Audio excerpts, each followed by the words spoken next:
everybody, welcome to the news channel. Ukraine's president vows to stay put as Russian invaders approach. Kyiv, February 25th, Reuters. Ukrainian President Volodymyr Zelenskiy vowed on Friday to stay in Kyiv as his troops battle Russian invaders, who are advancing toward the capital in the biggest attack on a European state since World War II.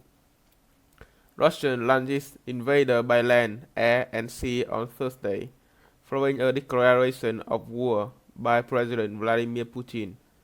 An estimated 100,000 people fled as explosions and gunfire rocked major cities.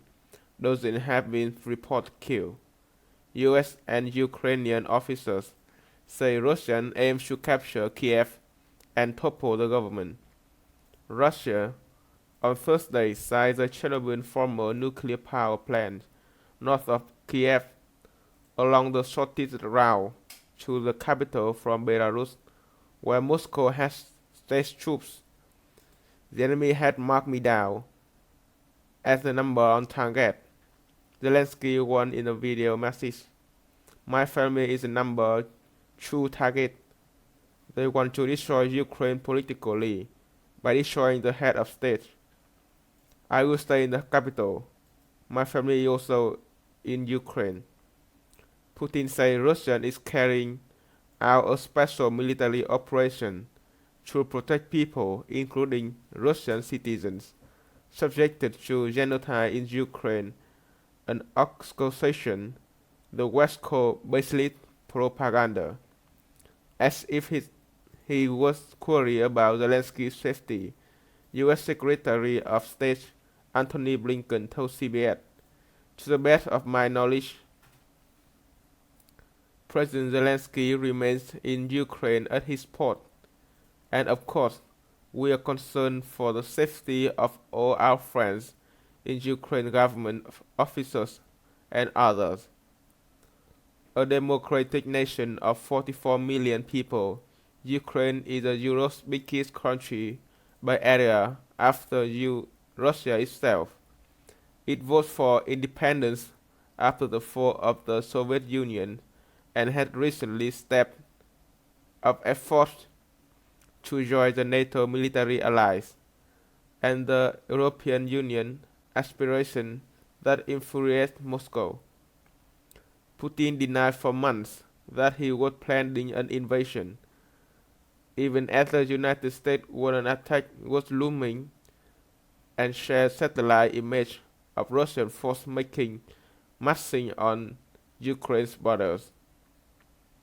The United States, Britain, Japan, Canada, Australia, and the European Union unveiled more sanctions of Moscow on top of penalties earlier this week, including a move by Germany to have an 11 billion gas pipeline from Russia.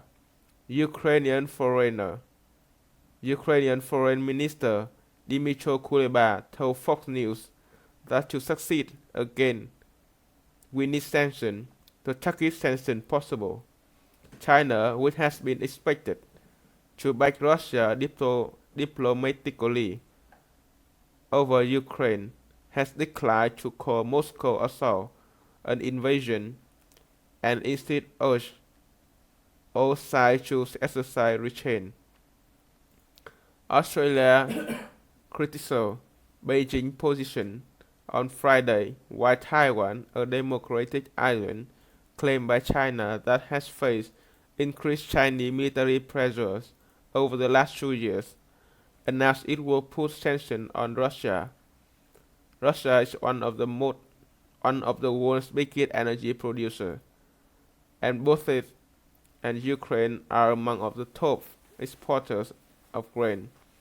War and sanctions will disrupt economies around the world, already facing a crisis as emerged from the coronavirus pandemic.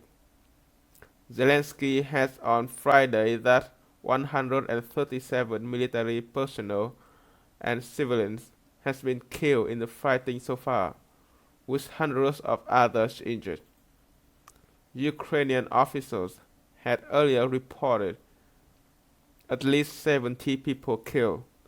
Washington and other NATO members have sent military aid to Ukraine, but there's no move to send troops to fight alongside Ukrainian forces for fear of sparking a wider European conflict.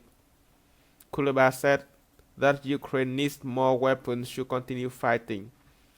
The amount of tanks, armored vehicles, airplanes, helicopters that Russians threw on Ukraine is unimaginable. Some 90 kilometers, 60 miles north of Kyiv, Chernobyl has been taken over by armed forces without identifying marks who disarmed a Ukrainian military unit guarding the station.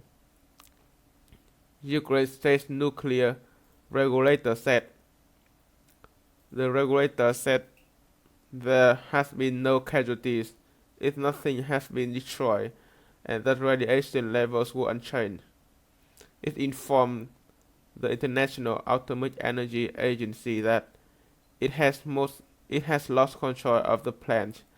It added, with heavy fighting being reported on multiple fronts, the United Nations Security Council will vote on Friday on the draft resolution that would condemn Russia's invasion and requires Moscow's immediate withdrawal. However, Moscow can veto the measure, and it was unclear how China would vote. The invasion had drawn protests in the United States, Europe, and within Russia itself, where authorities detained hundreds of demonstrators who took the streets on Thursday. Dmitry Muratov, a Russian newspaper editor who won the 2021 Nobel Peace Prize, told the BBC in the interview that February 24, the day of the invasion, would go down as the day Russian future was taken away from it. Our peace-loving Russian people will now feel the hatred of the world because we are starting the Third World War in the center of Europe. Thank you. Please like, share, subscribe for us.